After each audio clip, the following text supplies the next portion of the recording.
All right. All right. So, Matthew Hitchcock, you're here. How we doing, Michael? I'm good. I'm doing great. We are doing this today, the Michael Ketchen Show, as you can see on all the TVs, with producer Nick. Thank you, producer Nick, for being here. He's our Jamie for today. He's our Jamie. Yes. Total Joe Rogan ripoff for episode 1. We're bringing back a podcast because I think it's important now more than ever, to really kind of foster your community and find like-minded individuals. And when we started this journey 7 years ago now, at this point, I would have never imagined. I don't know if you would. I wouldn't imagine that we are where we are now. No. We just had a couple of dreams about randomly investing in real estate, but not having it be a full-time gig. Not having it being a full-time job. Just a side hustle, and now it's a full hustle. With different stresses. Yeah. And I wanted to do this. I wanted to talk the first time, which I thought was important, about just the mindset and the mental shift you need to be an entrepreneur. Because I wanted something everybody could relate to, right? Like, we'll get into tactile advice, we'll have guests, we'll talk about blah, blah, blah, anything under the sun. But I don't think people realize how hard it is to just truly bet on yourself and truly go into that vein. And at the same time, we didn't know we were going to end up here. You don't know what your why looks like, what your final destination is, but it changes, right? I mean, we've never really talked about it, but the first time we said, hey, we're going to start a real estate company, like, what were your thoughts? What were you thinking when we did that? Literally, again, side hustle, maybe make a little bit of money. I was in sales and I was making... Flip a house. Yeah, I was making decent money, but we read a couple, we were on Bigger Pockets a little bit, read a couple books. But I think that's one of the things, is that we didn't go in with expectations. Yeah. And I think a lot of people go into real estate with expectations, and we know a bunch of people that overanalyze and have read, Rich Dad, Poor Dad, and About the Burr, and they read all these things, and then they come back to us and start talking to us about what we're doing, and they still haven't moved at all. And it's been 7 years.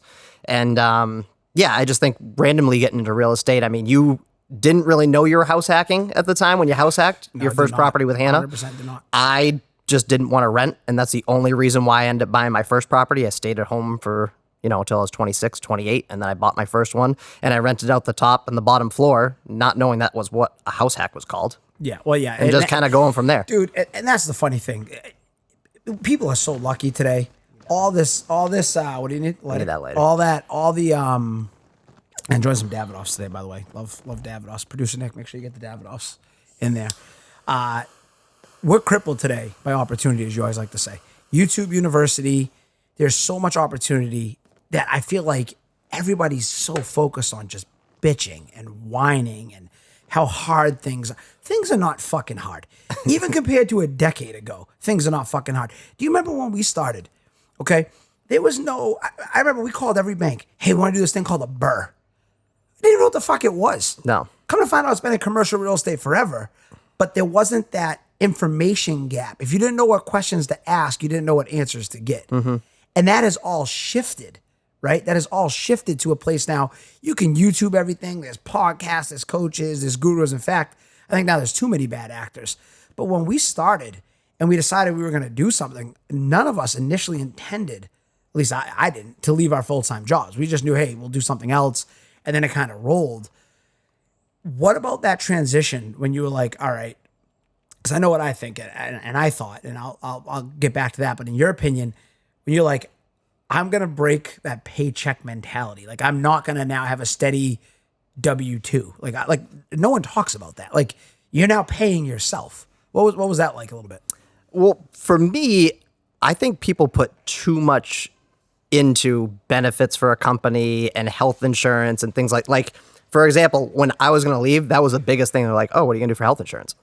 And it's like, well, I mean, I'll just pay for my health. Like, what do you mean? Like, it's not like it's a super astronomical cost that I can't, if I'm offsetting it, I can't figure out how to budget and afford. Man. It's unknown. It's scary, I guess, because you don't have that net. But I mean, to me, it wasn't like, that wasn't something big to overcome. Yeah. I don't know about you, but well, no, I remember in the education space, and it was funny because, and I don't know if Nick can Google something. I don't know if we can pull it up or not, but people think pensions are guaranteed. Well, that was the one thing I was going to say. Is like, you have the pension aspect, so that's a big one for you. If you look up, like, I think it was like Rhode Island, and Nick, again, I don't know. We're trying the TV here in live time.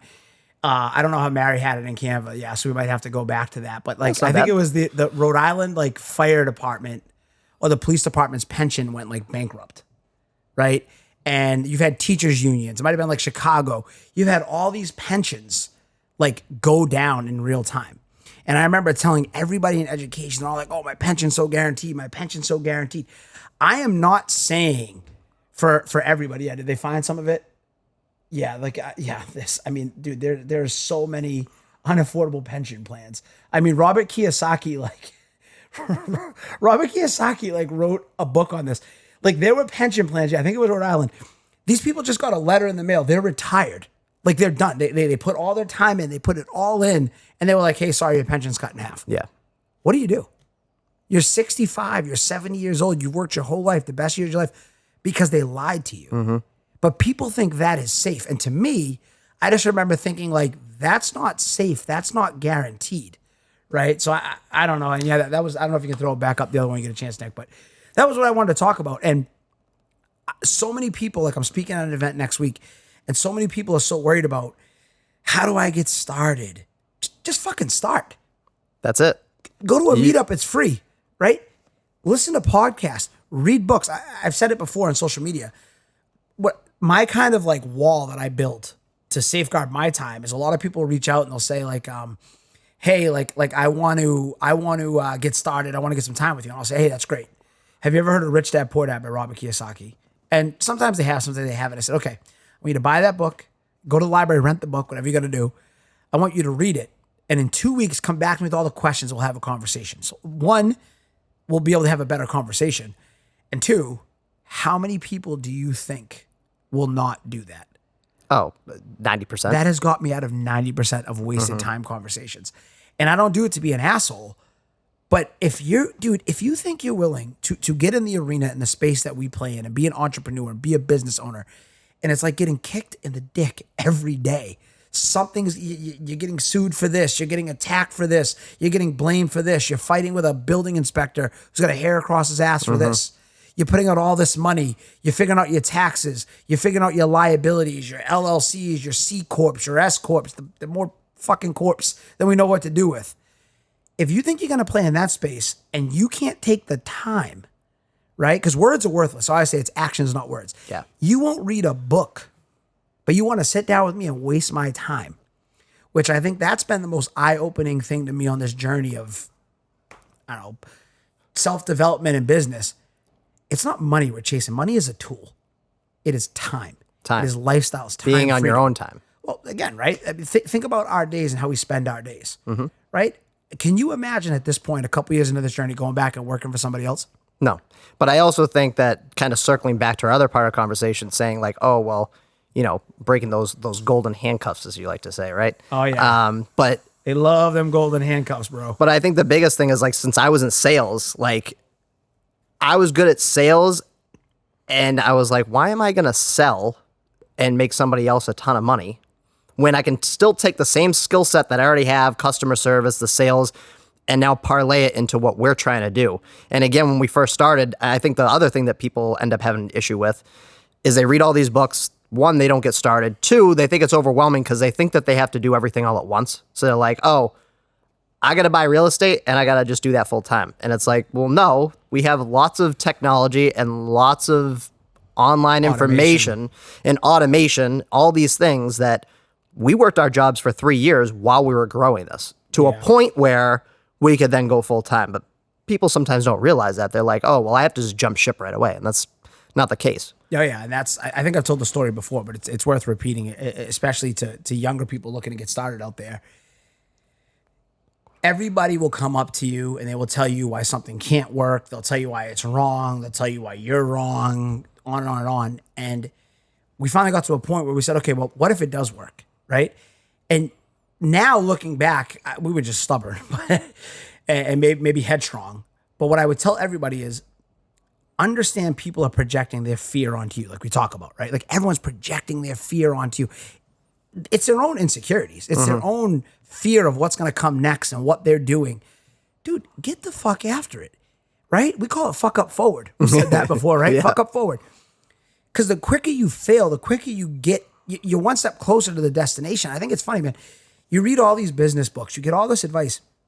All the themes are generally the same. And everything's just like this big tactical like secret, right? It's not. It's intentional action. It's clear vision. It's going forward. We're in the middle of it right now, right? We're growing the company. We're scaling. When we started, there was 3 of us doing this part-time. Now we have employees. Now we have a massive payroll. We have hundreds of units. We're trying to get to thousands of units. The business model has evolved with us, but it all comes back to that vision, that intentional action, and trusting, the business partner you're with, trusting the people you're doing it with. You got to start somewhere, right? You got to start with that first step. And I just think people get in their own way too much with that. I don't know if you agree or disagree with that. Well, do you remember, it's funny you bring that up. Do you remember when we did that multi-level marketing? Oh my God. ACN? Was it ACN? Oh yeah. my God. So the only one thing that I do remember from going to one of those sit downs was you have all these people that are naysayers, but I remember this one guy there, he goes, "Will you be right and I be rich?" Will you be right? Yeah, I remember that as a saying, and I was like, I mean, it didn't really apply so much to the whole multi-level marketing thing. But now, it wasn't 24-year-old Mike and 21-year-old Matt. Exactly. Like someone was doing it. But now, like, I apply that sometimes when I'm talking to certain people. They're like, "Well, you can't do that," or like, "That doesn't really make sense. That's not really the way it's supposed to be." Blah blah blah. But it's also people that aren't in the space. They're dabbling in the space. They're an outside looking in type deal. So.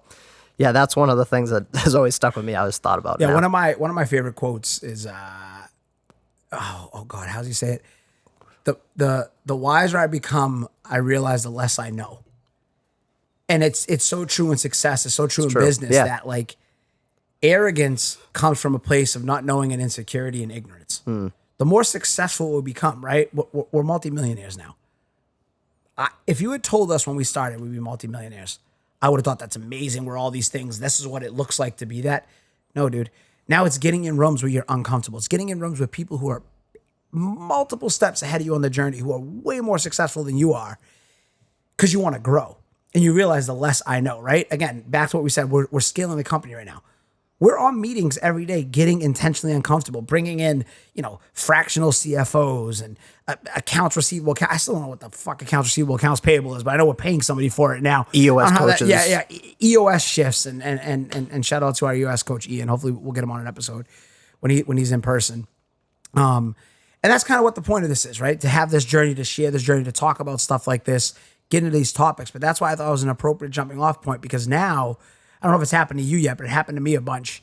You get a lot of, "Oh man, you're lucky." "Oh man, it must be nice," right? Like Cam Haynes always says, "It must be nice." Fuck you, it must be nice.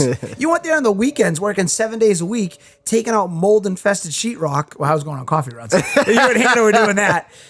You weren't there trying to take out SoFi personal loans and trying to figure out hard money loans and talking to banks to refi. You weren't there when we quit our jobs and the credit union that was giving us our loans went belly up and we had just quit our job and we're at the closing table and they said, "Yeah, we just pulled your loan." I have no idea how we're going to do it. You weren't there when we took a 50% pay cut to get started. Borrowing money from family members that you just up endless nights hoping that you can give it back. Pray to God. Dude, the check, I tell this story. Matt's parents were our first investor, and having to pay them for the first 2 years every February was like stress. Like I remember stressing about the check. It was like 10 grand. Where's the money going to come from? Where's this going to come from? Right? But now, it must be nice. No, fuck you. It must be nice. You get in the arena, you bet on yourself, and then you tell me if it must be nice. And no one in the game, no one playing the game, really playing the game to win, would ever have that mindset, because you know when you go through those battles that anybody can fight on that battlefield. You would just never say that. That would just never happen. And I think that the mindset is everything. And if there's going to be one underlying theme, if anybody can take anything from this journey that we're about to go on, and I don't know how long we'll do this. I don't know what's going to come out of it. We really don't have a plan. But I'll tell you this. You are going to listen to stories from people, and you're going to hear experiences of people that are no smarter, no different than you. The one difference is they truly did decide to bet on themselves. They did decide to take intentional action. And the question I ask anybody and everyone who hears this, are you ready? Or are you going to keep playing it safe? You're going to keep playing not to win? You're going to keep playing not to lose? Or you're going to stop playing to win? And that's going to be the difference. Which, to be fair, I think if you want to play it safe, that's fine. Like, that's your path. It's great. The only issue is that the people that like to play it safe also like to complain. You can't have it both ways. You can't have your cake and eat it too. Oh my God, the whining. The fucking betas. Don't get me going. I can't get on that. I'm gonna get canceled before we ever get started.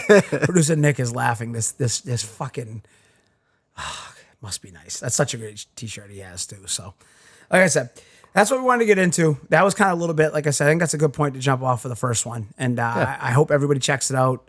Check it out on YouTube. Eventually we'll get on Spotify. Eventually we'll get on all those platforms where you listen. Eventually we'll be looking for ratings, reviews. Takes a little bit to get there, but we want to get some content out to everybody. We want to do this and be on the lookout for it. And it's the Michael Ketchen Show. And as always, bet on yourself.